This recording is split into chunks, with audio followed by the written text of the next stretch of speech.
Se escucharon voces celestiales y apareció la Virgen María en carne mortal, sobre un pilar de mármol, escoltada por coros de ángeles.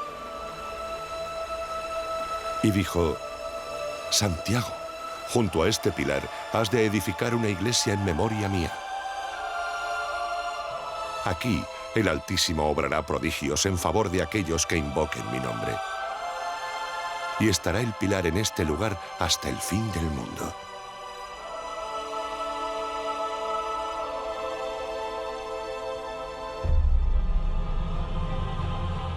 Hace 250 años se inauguró la Santa Capilla del Pilar que hoy conocemos. Fue la culminación del esfuerzo de muchas generaciones para honrar este lugar sagrado. El resultado fue una obra única. La belleza al servicio de una fe milenaria. Una obra maestra. Esta es su historia.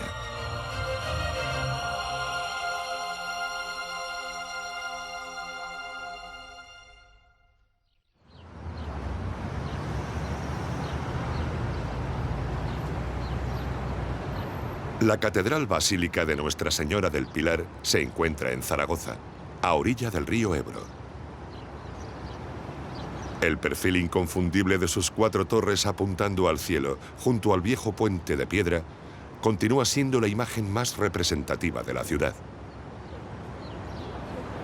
El edificio impresiona por su monumentalidad. Sus dimensiones, 130 metros de largo, 76 de ancho y 93 de altura, lo convierten en uno de los templos católicos más grandes del mundo.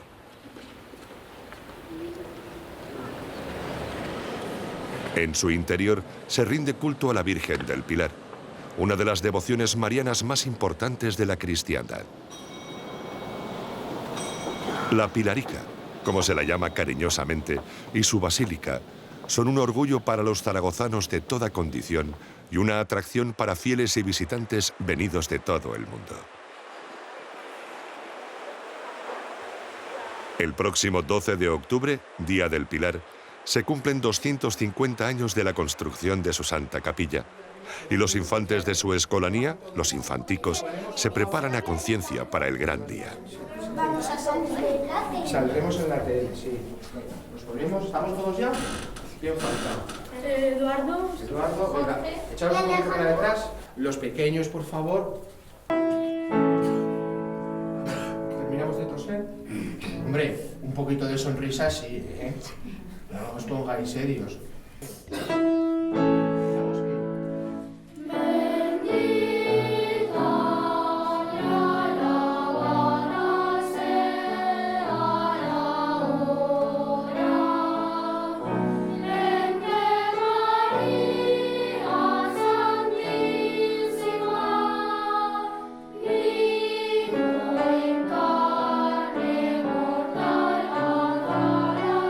Se prepara con ilusión una de las funciones más importantes del año, que es la Gran Misa de Infantes, que tiene lugar a las 4:30 de la mañana, la madrugada del día 12 de octubre.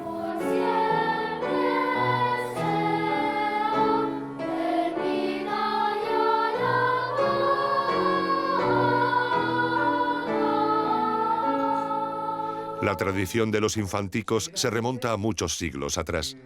Sus antecesores cantaron junto al mismo pilar de la Virgen, pero en templos muy diferentes al que hoy conocemos.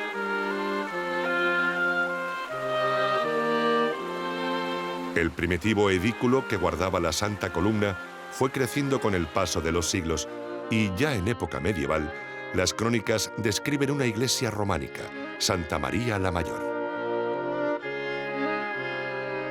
Un tímpano procedente de la entrada de ese templo ha llegado hasta nuestros días y se conserva en la fachada de la basílica actual, en la Plaza del Pilar.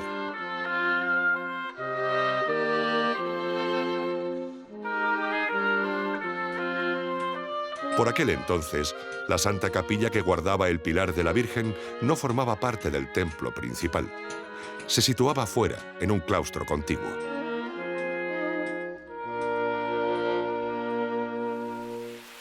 Una crecida del río Ebro en el año 1261 y, sobre todo, el incendio de 1435 dañaron gravemente el templo y la Santa Capilla. Las sucesivas reconstrucciones hicieron evolucionar la edificación hacia un templo más grande, de estilo gótico mudéjar.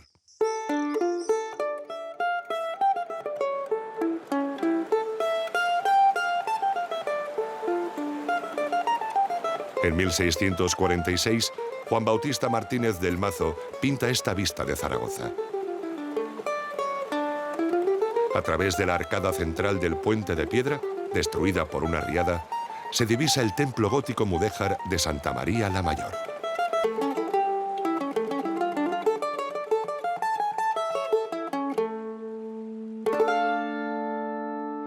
Un croquis anónimo del siglo XVI recoge la única representación de la planta del edificio que se ha conservado. En él se distingue la Santa Capilla, que continúa fuera de la nave del templo. El nuevo claustro mudéjar que la guarda es más amplio y está completamente techado. En la nave destacan dos elementos que han llegado hasta nuestros días y que siguen ocupando un lugar preferente en la actual basílica.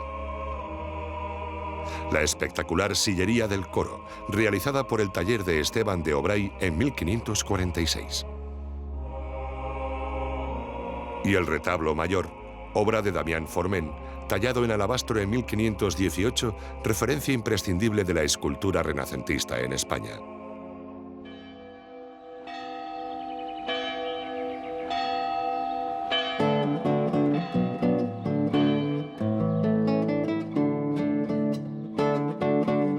En 1640 se produce un acontecimiento que será decisivo para el futuro del Templo del Pilar, el Milagro de Calanda, que se difunde por toda Europa y desata el fervor pilarista.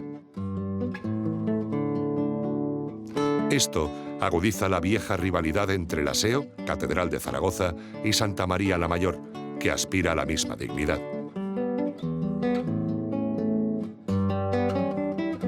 La disputa llega hasta Roma, donde el Papa Clemente X zanja la cuestión de forma salomónica. Los dos templos tendrán condición de catedral, pero con un solo cabildo metropolitano. La nueva función catedralicia del Templo del Pilar va a demandar un espacio mayor. Nadie, yo creo, que pensaba en desmontar la Santa Capilla, era como un poco la joya de la corona, aunque evidentemente era un espacio pequeñísimo. Realmente cuando había liturgia no había nadie dentro, tenía que estar la gente alrededor del claustro, ¿no?, para poder ver a través de unas rejas. En fin, era una cosa muy pequeña. Lo que se pretendía de alguna manera era reformar aquello para ir a un espacio grande que permitiera un culto solemne. Con el tiempo, el proyecto se hace cada vez más ambicioso. Se trata de reordenar un conjunto de edificios que se extienden mucho más allá del templo y la Santa Capilla. El refectorio, las oficinas, la casa prioral, las viviendas de los canónigos. Una superficie enorme que ocupaba el lugar de la basílica actual. Primero se piensa en hacer una ampliación del templo, después que se demuela el templo y que se recoja la Santa Capilla dentro de un templo más grande. Todo esto va evolucionando hasta que al final el Cabildo lo que hace es invitar a una serie de personas a que hagan una serie de proyectos, el famoso concurso de proyectos, pues para ya ver cuáles son las soluciones arquitectónicas que pueden ser interesantes. El Cabildo comienza a recibir los primeros proyectos y toma conciencia de la magnitud y el altísimo coste que tendrá el nuevo templo, 10 veces más grande que el anterior. Y solicita ayuda al rey Carlos II para financiar las obras. El momento político es favorable. Juan José de Austria, que fue virrey de Aragón y conoce la tradición pilarista, acaba de convertirse en su valido. El patrocinio real de la obra se confirmará con una visita de Carlos II a Zaragoza en 1677. Finalmente, el proyecto ganador del concurso del Cabildo será el del joven arquitecto zaragozano Felipe Sánchez. El rey exige que Francisco de Herrera, su arquitecto de confianza, supervise el proyecto de Sánchez. Así, se inicia una disputa histórica por la paternidad del nuevo Templo del Pilar que ha llegado hasta hoy. Siempre se ha considerado que el Pilar era de Herrera, ¿no? Y eso yo creo que eso no es exactamente así. Tenemos una documentación que es el plano de cimentación del Pilar, que está hecho por Felipe Sánchez. Pues yo creo que es justo que digamos que el Pilar es de Felipe Sánchez. Pero claro, como la empresa que se trata de hacer el Pilar pues es de tal magnitud que no la pueden financiar, pues el Cabildo o las instituciones locales pues acuden al rey. Entonces el rey pues impone, como suele ocurrir siempre que el que paga, pues pone a su arquitecto de confianza, que en este caso es Herrera. Cuando se envían los proyectos al rey, los analiza Herrera, que es el arquitecto del rey en aquel momento, y entonces, bueno, selecciona el de Sánchez, pero él quiere cambiar algunas cosas que parecían lógicas. No conocemos el alzado ni la decoración que había previsto Felipe Sánchez para el nuevo templo. Pero en el único documento que se conserva hay un planteamiento fundamental que ha llegado hasta hoy. Diferenciar el espacio del templo como catedral y el de culto a la Virgen del Pilar con la Santa Capilla. Sánchez fue tan radical en esta distinción que colocó la gran cúpula sobre el crucero del espacio de la catedral, con lo que quedaba desplazada del centro del edificio. Francisco de Herrera modificó ese diseño, situando la cúpula en una posición central, lo que fue acogido favorablemente por el Cabildo.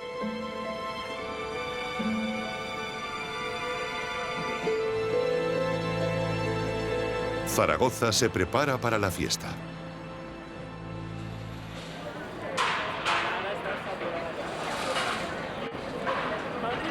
Se levanta la estructura para la ofrenda de flores, que se celebrará la mañana del 12 de octubre. Este acto, que nació casi espontáneamente en los años 50 del siglo pasado, fue creciendo año a año y se ha convertido en el más multitudinario y popular de las fiestas.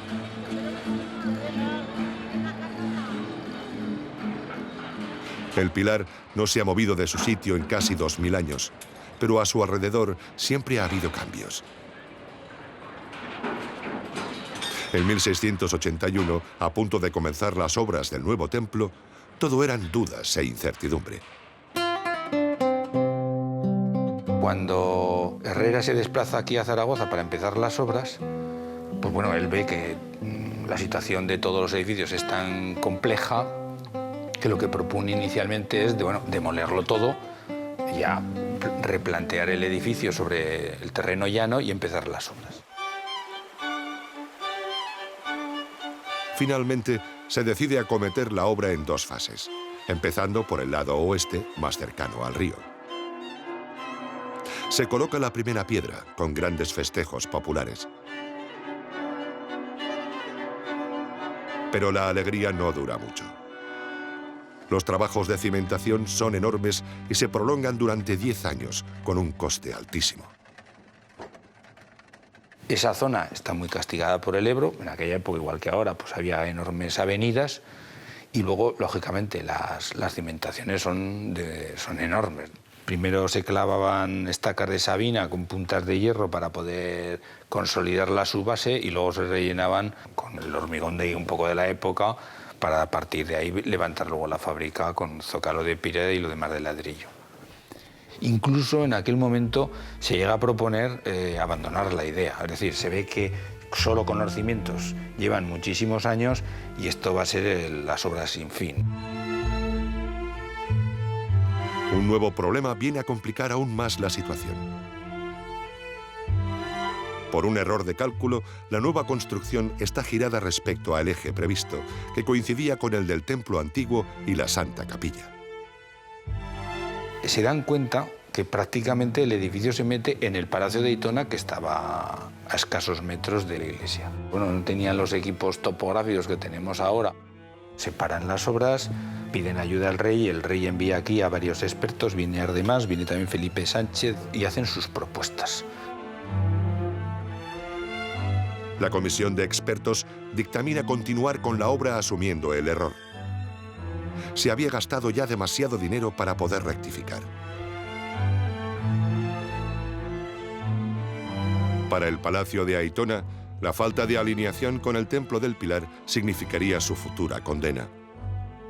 En el proyecto urbanístico de la plaza, ya entrado el siglo XX, se decretó su demolición.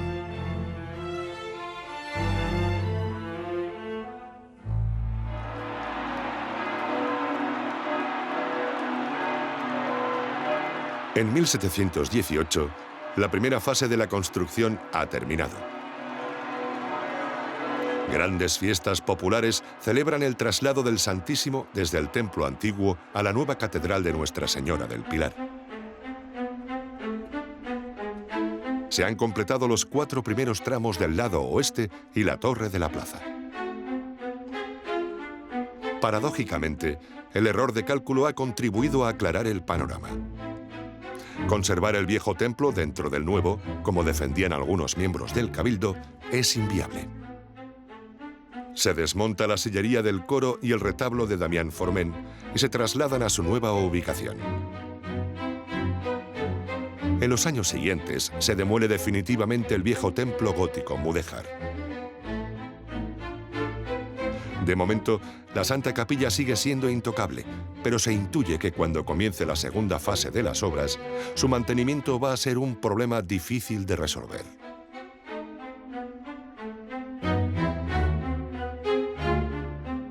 Se sigue desarrollando el edificio, aunque habían corregido las alineaciones de esos desvíos y errores, no logran del todo replantear, porque claro, tienen que aprovechar en parte la cimentación construida, y entonces, bueno, al hacer ya una de las grandes columnas de la iglesia, no les queda más remedio que romper, digamos, una de las esquinas del antiguo claustro, con lo cual se decide, de alguna manera, que lo que a conservar no era toda la Santa Capilla, sino solo lo que es el Sancta Sanctorum de la Santa Capilla.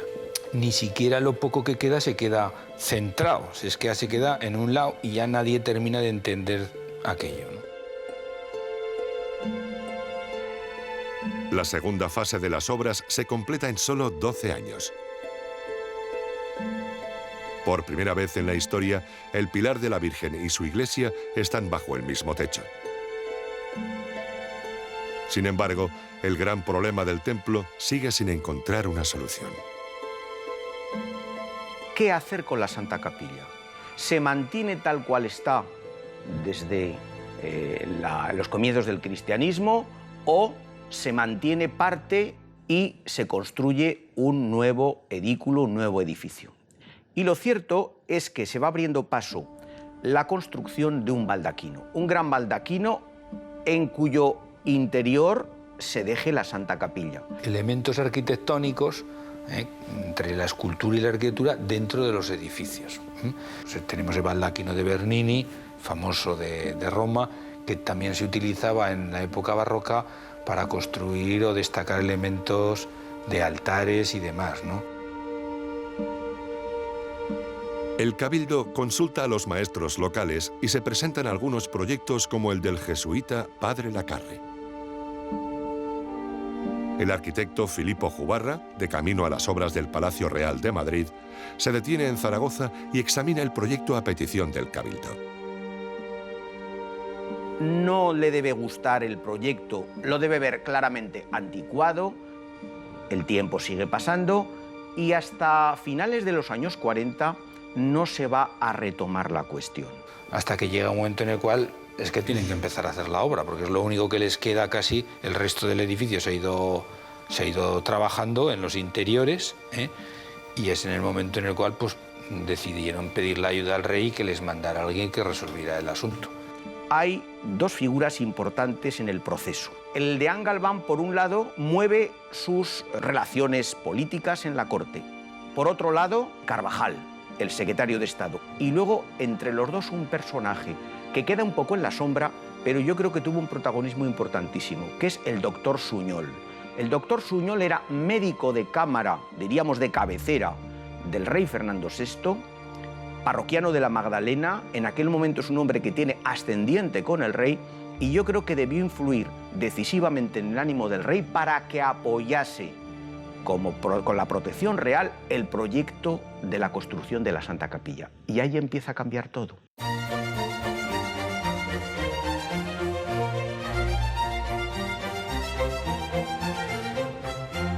Los reyes de España, Fernando VI y Bárbara de Braganza, son piadosos y amantes de las artes.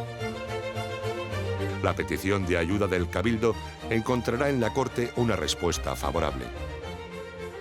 El 6 de septiembre de 1750, Fernando VI concede a su arquitecto Ventura Rodríguez licencia para levantar planos de un proyecto para la Santa Capilla del Pilar.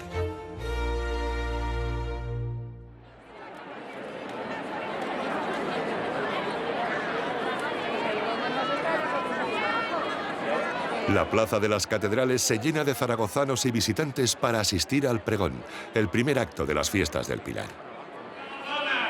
Visitantes, bienvenidos y bienvenidas a las fiestas del Pilar. ¡Viva la fiesta del Pilar! ¡Viva! ¡Que la fiesta del Pilar ya! ¡A disfrutarla!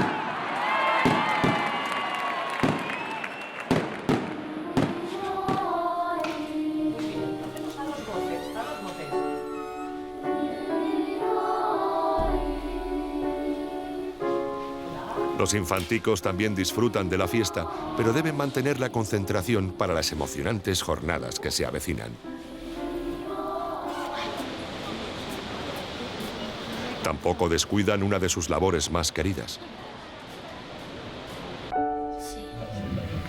Y también porque estamos más cerca de la Virgen y podemos rezarle. Sobre todo cuando tienes problemas.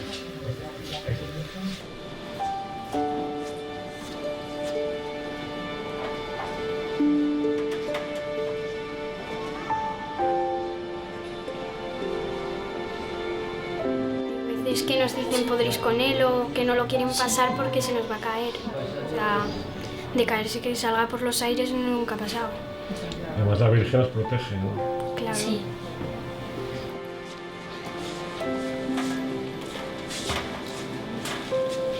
Pedro y Mateo forman parte de una antigua tradición que sigue viva.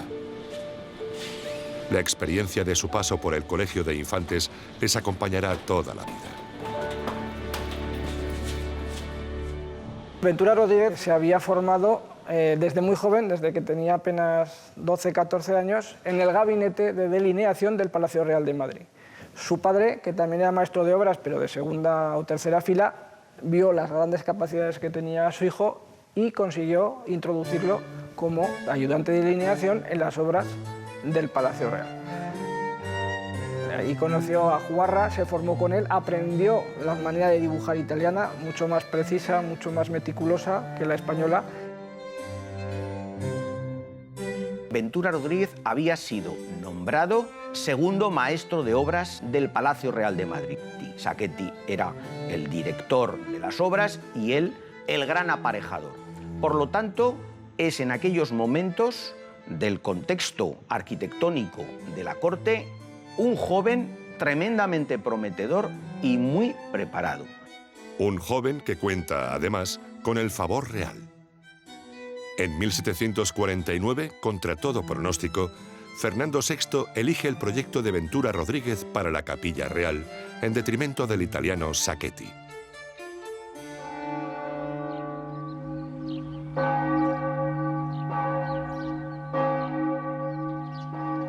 Al llegar a Zaragoza en septiembre de 1750, la primera visita de Ventura Rodríguez al Templo del Pilar debió causarle una impresión poco favorable.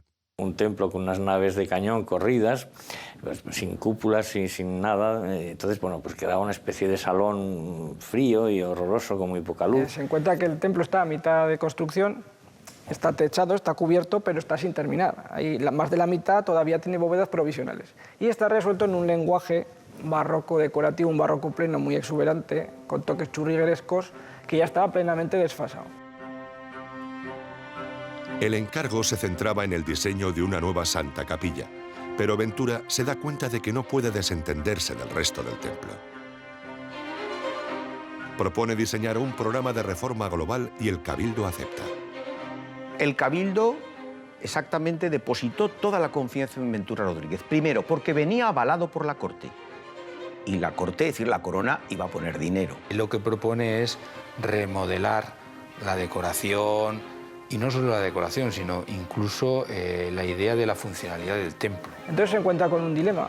Si él diseñara la Santa Capilla en un lenguaje nuevo, en un lenguaje a la italiana, barroco clasicista, va a haber una disonancia estética muy marcada entre lo nuevo, entre la Santa Capilla y lo que ya estaba construido, que además estaba sin terminar. Hay un antes y un después de Ventura Rodríguez. Ventura Rodríguez lo que quiere es poner orden en todo ese espacio. La decoración interior era muy fea, no gustaba, había poca luz en el templo, en fin, nadie estaba contento con el resultado de aquel edificio. Él lo que consigue es convencer al Cabildo para que la obra no solo se limite a construir la Santa Capilla y a terminar el templo como se estaba construyendo, sino a remodelarlo sobre la marcha.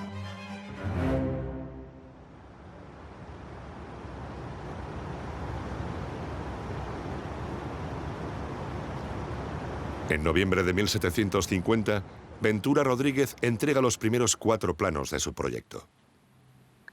En el Cabildo son acogidos con entusiasmo. Las láminas se conservan todavía hoy en el archivo del Pilar.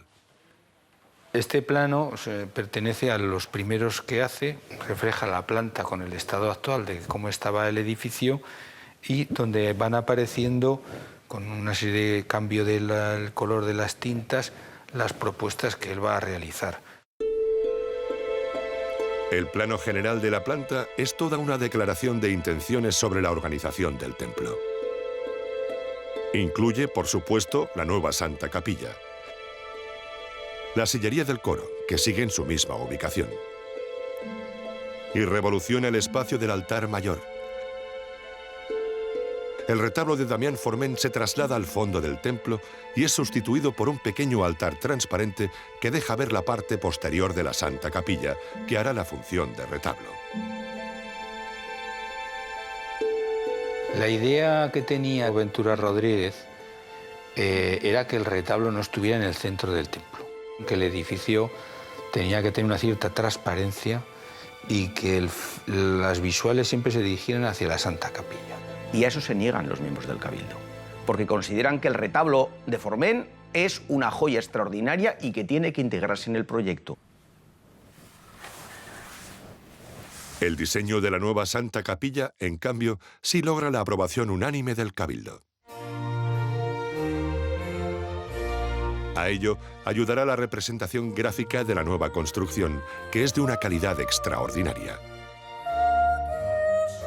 Son grandes planos desarrollados primero en distintas fases con bocetos que utilizaba pues eso, tanto los lápices de grafito como ya en la parte final de los plumines y las aguadas de acuarela en tonos grises fundamentalmente, en marrones, a veces en amarillos, para dar los efectos de volumen, los efectos de espacio en sus planos que son de una gran precisión y que tienen un cierto toque pictórico que les da ese carácter especial que los convierte en auténticas obras de arte. Con la autoridad que le da su prestigio y la confianza del Cabildo, Ventura Rodríguez elimina de su proyecto los últimos restos de la antigua Santa Capilla. El pilar permanece inamovible, pero lo que quedaba del viejo claustro desaparece. De las distintas posibilidades de mantener la Santa Capilla, adopta la más radical, dejar simplemente un trozo de muro como reliquia embutido dentro de los muros de la nueva Santa Capilla y eliminar todo lo demás. Yo creo que tiene tal calidad su arquitectura que de alguna manera, bueno, nadie creo que le pusiera ninguna pega, al revés. Yo creo que, bueno, pues se descubrieron un poco ante la solución.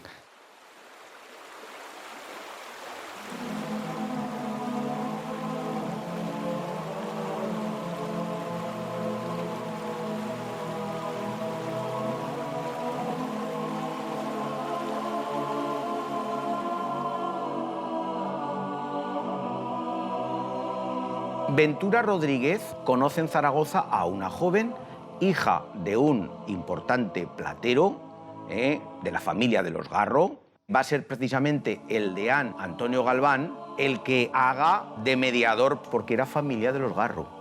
Rita Garro se convertirá en poco tiempo en su esposa, porque aunque se marche él unos meses después a Madrid, hará un casamiento por poderes con ella unos meses después.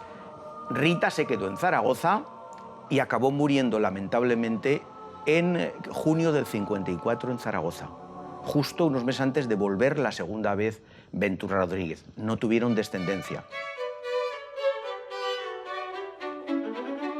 Los planos de la Santa Capilla son enviados a Roma y a Madrid.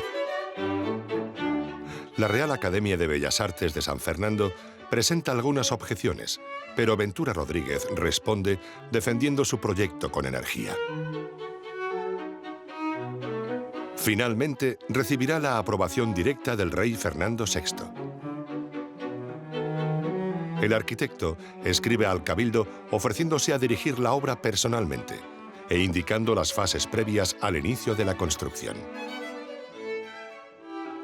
En primer lugar, preparar la cúpula, eliminando ornamentos y decoraciones para ejecutar la pintura que irá sobre ella. Cuando en el año 51 ya se plantea el proyecto constructivo, Ventura Rodríguez dice, bueno, antes de empezar a construir la Santa Capilla, hay que pintar la cúpula que va a haber sobre ella. No podremos poner luego andamios. Entonces, por eso se hará venir rápidamente desde Roma al joven Antonio González Velázquez con el aval de la corte. Es decir, es el ministro Carvajal el que directamente le dice que venga a pintar al pilar.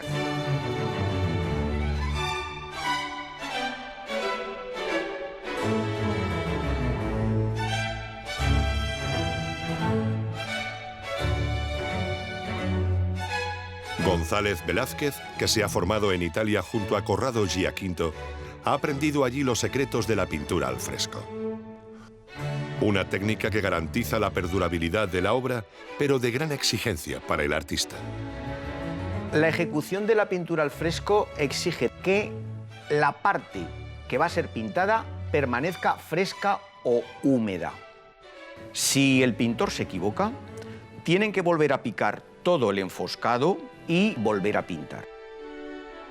Los pintores se solían organizar en jornadas o tareas. Lo que podían hacer en una sesión, vamos a poner, de 5, de 6, de 7 horas, a veces incluso más, sin comer, porque no podían perder tiempo. Y en unas posiciones tremendamente dificultosas, tumbados, inclinados, acurrucados. Si además era invierno o época fría, la humedad que pasaba lógicamente a los huesos. Son 16 meses de duro trabajo. Para González Velázquez, el mayor logro de toda su carrera. Tan importante fue esta cúpula que cuando llegó a Madrid lo nombraron inmediatamente teniente director de la Real Academia de San Fernando y muy pronto pintor de cámara del rey.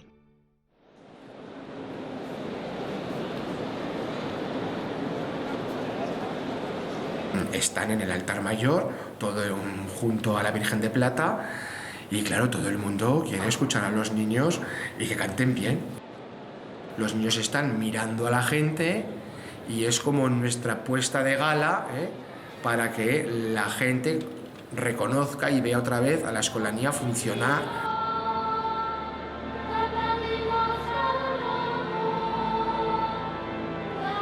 Faltan solo unas horas para el gran día. Los infantes ponen el colofón a la novena y cantan el himno a la Virgen del Pilar.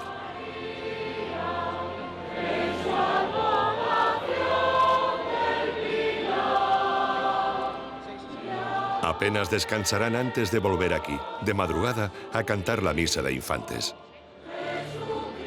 250 años después de la inauguración solemne de la Santa Capilla.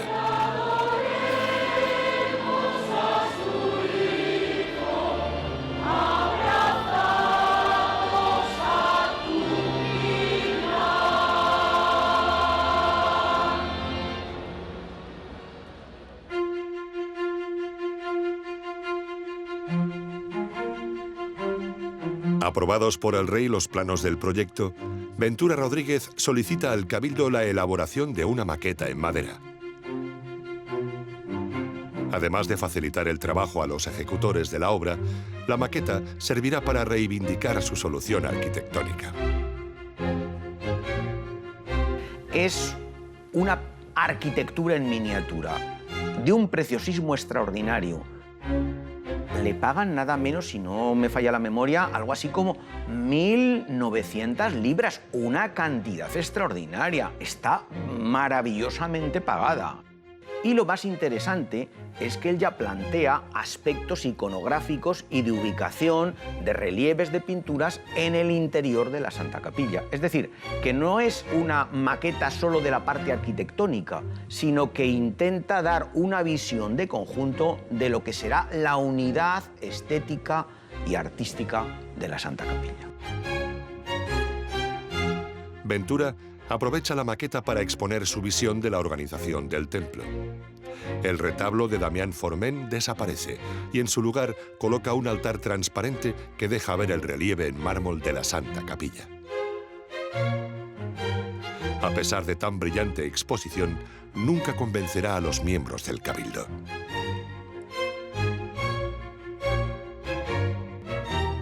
Ventura Rodríguez regresa a Zaragoza ya con la idea de iniciar el planteamiento de la obra, de cimentar e iniciar la construcción. Él quería estar presente en la colocación de la primera piedra para dar las pautas a los talleres zaragozanos de arquitectura que se iban a encargar de la construcción. El 3 de diciembre de 1754, el arzobispo de Zaragoza, Añoa y Busto, gran impulsor del proyecto, coloca la primera piedra. La obra, de gran complejidad, se va a prolongar durante 11 largos años. El primer obstáculo que Ventura Rodríguez debe superar es que, según la tradición, el pilar de la Virgen no se puede mover, ni siquiera temporalmente. Lo que hará es elevarlo, colgarlo de uno de los arcos torales, como una especie de jaula. Se conserva el dibujo de este proyecto de sustentación para que en todo momento, mientras duren las obras, la Santa Columna esté sobre el lugar donde, según la tradición, fue depositada por la Virgen. Y así no se movió. Debajo de la Santa Capilla, aprovechando los trabajos de cimentación, se realiza una cripta, que no estaba inicialmente prevista en el proyecto. Esto obliga a desmantelar los últimos restos de la vieja Santa Capilla. Era tapial y, de hecho, bueno, pues consta cómo se repartieron los trozos de aquella tierra, etc. La columna queda al descubierto por primera vez en muchos siglos, y el arquitecto Julián de Yarza Ceballos realiza este dibujo y la mide cuidadosamente. 177 centímetros de altura, 24 centímetros de diámetro. En la Santa Capilla trabajan gran variedad de gremios.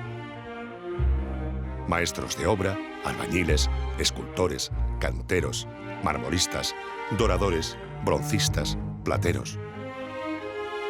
Se visitan las canteras buscando la máxima calidad en los materiales. Se combinan materiales foráneos, por ejemplo, para la escultura, el mármol de Carrara traído de Italia, porque aquí no había de tan buena calidad, con otras piedras jaspes, no marmóreas, de distintos lugares de España, de Granada, pero también de Aragón, de Tabuenca, de Tortosa, por supuesto, las columnas de los jaspes de Tortosa, y desde luego fundamentales en los soportes, en las columnas, son las basas y los capiteles de bronce, que le dan una riqueza extraordinaria, pero además le dan una solidez y una consistencia extraordinaria. La actividad de Ventura Rodríguez es frenética. Además de dirigir las obras de la Santa Capilla, proyecta para el Cabildo la nueva sacristía, que establece la decoración que deberá seguirse en el resto del templo. A veces tenemos que dejar atrás lo que más queremos. El Almunia es el mejor pueblo de España. ADN Aragonés. Este lunes en Aragón TV. ¡Viva Zaragoza! Por lo bien que lo has pasado. Porque no te has perdido ni una. Porque has exprimido cada oportunidad y cada momento. Como buena maña que soy. ¡A pasarlo bien! Porque estos pilares han dado para mucho. Regálate una última noche de fiesta. Fin de fiestas del Pilar. Mañana en Aragón TV. Y después, la Jota Sinfónica con Nacho del Río.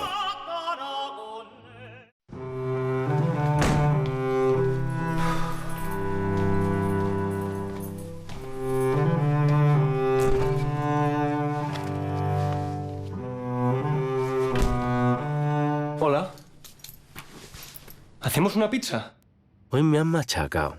El jefe me ha machacado, los clientes me han machacado, ahora hasta la portera me ha machacado. Paso de liarme en la cocina.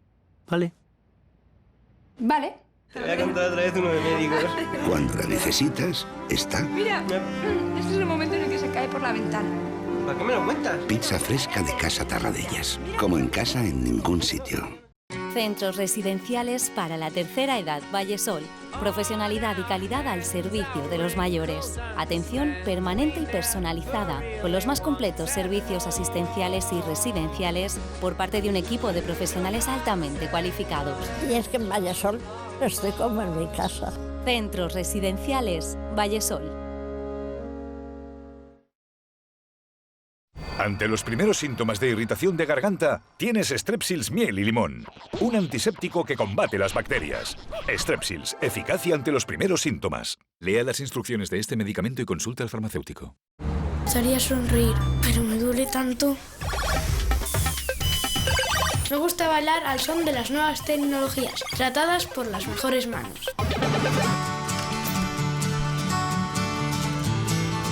Me gusta ver sonreír a mamá.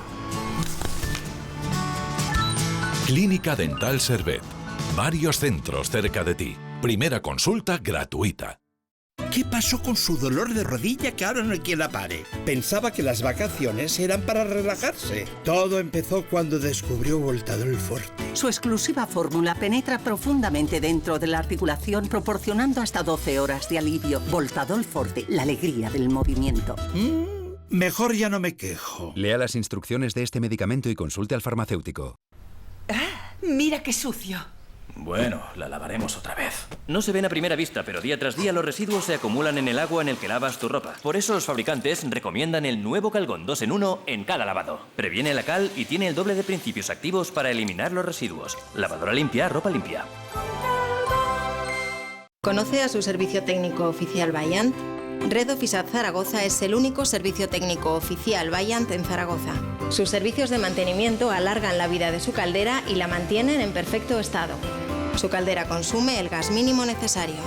Red Ofisat Zaragoza, porque nadie conoce su caldera como el propio fabricante.